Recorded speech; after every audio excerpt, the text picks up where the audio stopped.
नमस्कार, मैं हूं पूजा सिंह। स्वागत है आप सभी का आपके अपने राजपथ और बुलंद आवाज पर। दोस्तों, जैसा कि आप सभी को पता है, इस वक्त इजराइल और फिलिस्तीन के बीच जंग छिड़ी हुई है। फिलिस्तीन के हमास ने इजराइल पर सरप्राइज अटैक कर दिया। कई लोग मारे गए और बहुत बुरे हालात हैं इस वक्त इजराइल के। हालांकि ये लड़ाई कोई नई नहीं है, पुरानी लड़ाई है। अधिकार क्षेत्र को लेकर के, कब्जे के क्षेत्र को लेकर के ये विवाद काफ़ी पुराना रहा है और बहुत ही ज़्यादा कॉम्प्लिकेटेड चीज़ें हैं दोनों देशों के बीच में।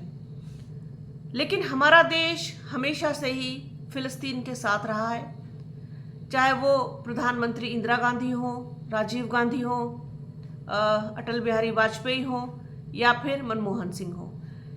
भारत हमेशा फिलिस्तीन के साथ बहुत मैत्रीपूर्ण संबंध रहे उसके, और हमेशा से ही उसके साथ खड़ा हुआ दिखाई दिया।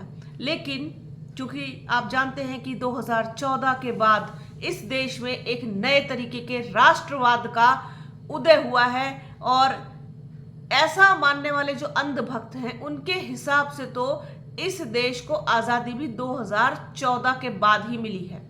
ऐसा भक्तों का कहना है, ऐसा मोदी भक्तों का कहना है, क्योंकि मोदी जी आए हैं तभी से तो इस देश के लोगों ने सांस लेना शुरू किया है, इस देश के लोगों ने जीना शुरू किया है।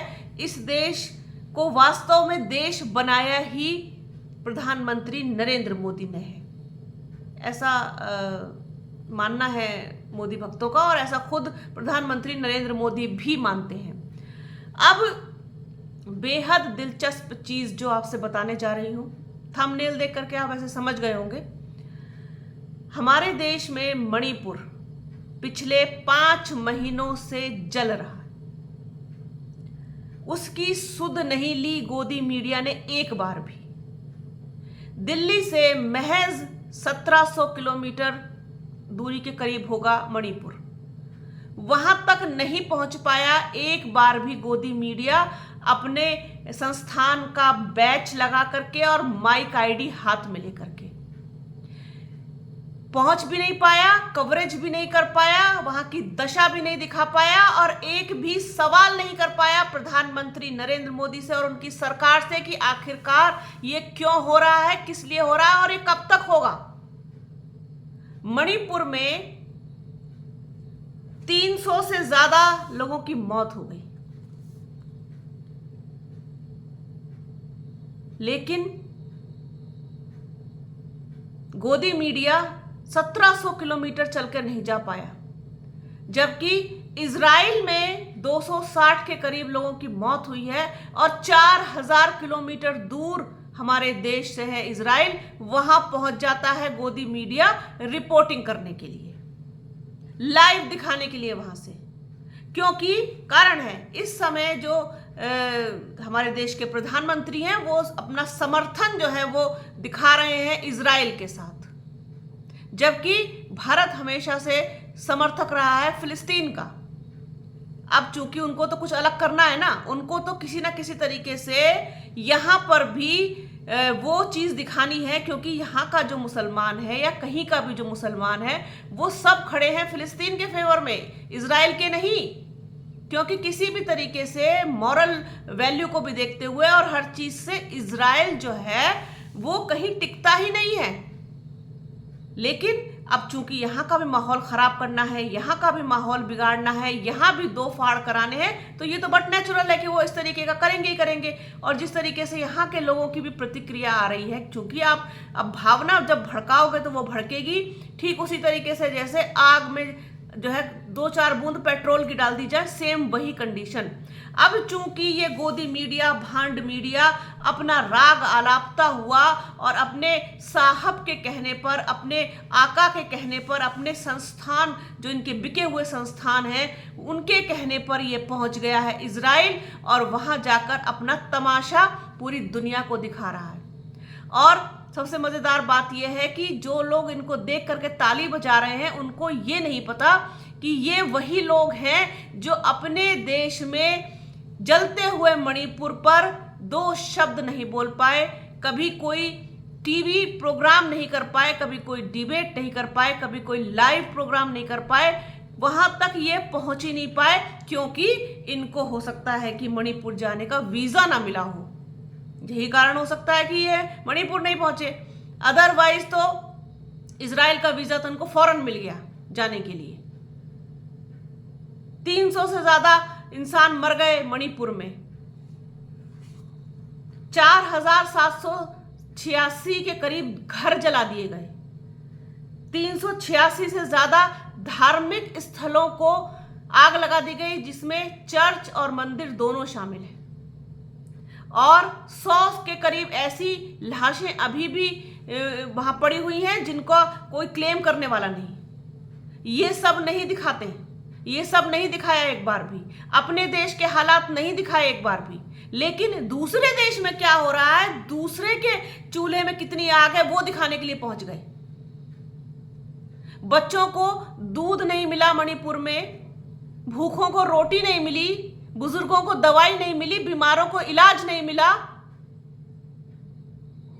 महिलाओं के कपड़े नोच दिए गए, फाड़ दिए गए, उनको निर्वस्त्र करके सड़कों पर घुमाया गया। इससे ज्यादा पीड़ादायक और वेदनादायक कोई चीज हो सकती है? जिंदा जला दिए जा रहे हैं वहां लोग। अभी 2 दिन पहले दो लोगों को जिंदा जला दिया गया। ये सब नहीं दिखाई देता, इजराइल और फिलिस्तीन दिखाई दे रहा है।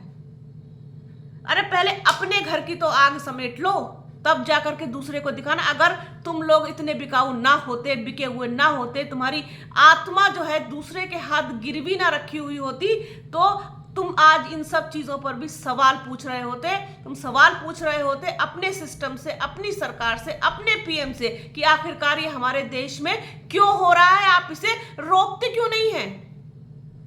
क्यों नहीं रोकते हैं आप? क्यों नहीं जाते हैं एक बार भी मणिपुर? क्यों नहीं गए आप मणिपुर? अपने ही देश में कितने सारे लोग ऐसे हैं हमारे यहाँ जो अत्याचार का शिकार हुए। उनमें कितने सारे दलित हैं, उनमें कितने सारे आदिवासी हैं, उनमें कितने सारे अल्पसंख्यक हैं, कितनी सारी महिलाएं हैं, कितनी सारी बेटियां हैं, बहनें हैं, उनके ऊपर कितना अत्याचार। आप कभी आवाज नहीं उठाते। आपको अपने घर की परेशानियां नहीं दिखती, आपको अपना घर जलता हुआ नहीं दिखता, आपको अपना मुल्क जलता हुआ नहीं दिखता, आपको दिखाई देता है इजराइल जलता हुआ। तो ऐसा करिए कि चुल्लू भर पानी लीजिए और उसमें डूब मरिए उसमें, क्योंकि इससे ज्यादा शर्मनाक बात हो ही नहीं सकती कि आप दिल्ली से महज 1700 किलोमीटर दूर मणिपुर नहीं जा पाते और आप 4000 किलोमीटर चल के इजराइल पहुंच जाते हैं रिपोर्टिंग करने के लिए। और इनके बिके हुए ये भांड मीडिया, उनमें आज तक, उसमें न्यूज 18, उसमें टीवी 9 और रिपब्लिक भारत, ये सब पहुंचे हुए हैं वहां जाकर के तमाशा दिखा रहे हैं और वाहवाही ले रहे हैं। लोग ताली बजा रहे हैं इनको देख करके। यहां सर घूम गया ये देख करके कि जो लोग अपने देश में लोगों पर जो कुछ भी बीत रहा है अभी भी, उस पर इनकी आत्मा इनको धिक्कारती नहीं है। एक बार भी नहीं धिक्कारती। एक बार भी इनकी आत्मा इस सवाल नहीं पूछती इनको रात में नींद कैसे आती है कि जो प्रोफेशन तुमने चुना है, जो तुमने माइक आईडी अपने हाथ में उठाई है, जो तुम लोकतंत्र का चौथा स्तंभ कहलाते हो, तुम्हें एक बार भी जाकर के वहां पूछना नहीं चाहिए था? एक बार भी जाके वहां के लोगों की हालत दिखानी नहीं चाहिए थी? एक बार भी तुम्हें अपने प्रधानमंत्री से सवाल नहीं करना चाहिए था? तुम सो कैसे जाते हो? चैन से कैसे सो जाते हो? तुम्हें नींद कैसे आ जाती है? जिस रात वो घटना हुई, जिस दिन वो वीडियो सामने आया, उस रात मुझे नहीं लगता कि कोई भी संवेदनशील इंसान सोया हो या सो पाया हो। मैं तो कई दिन तक नहीं सो पाई, कई रात नहीं सो पाई कि क्या बीती होगी उन महिलाओं के ऊपर।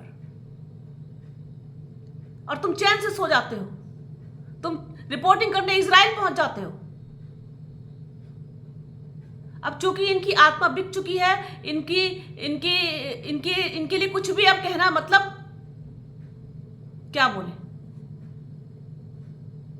अगर इन्होंने कभी आवाज उठाई होती तो इस देश के इतने बुरे हालात ना होते।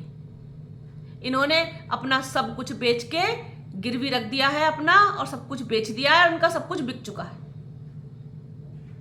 जब आक्रोश अंदर से निकलता है तो फिर ऐसी ही चीजें निकलती हैं, क्योंकि जो लोग अपनी जिम्मेदारी से भागते हैं, अपने नैतिक मूल्यों से भागते हैं, अपने देश की जिम्मेदारी से भागते हैं, अपने प्रोफेशन की जिम्मेदारी से भागते हैं, उनके लिए फिर ऐसा ही निकलता है।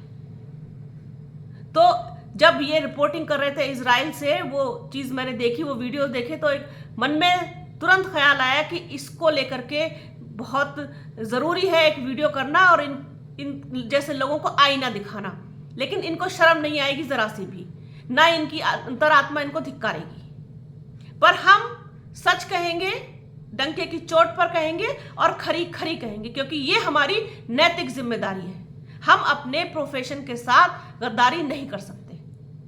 हम भले ही आज यहां बैठ करके अपने घर में कैमरे में के सामने बैठ करके, अपने कमरे में बैठ करके, अपने स्टूडियो में बैठ करके अपना वीडियो रिकॉर्ड करते हैं, लेकिन हम सच बोलते हैं और सच दिखाने का साहस रखते हैं, सच बोलने का साहस रखते हैं, आपकी तरह बिके हुए नहीं। बने रहिए राजपथ और बुलंद आवाज के साथ। हमारे चैनल को लाइक कीजिए, शेयर कीजिए, सब्सक्राइब कीजिए, बेल आइकन जरूर दबाइएगा।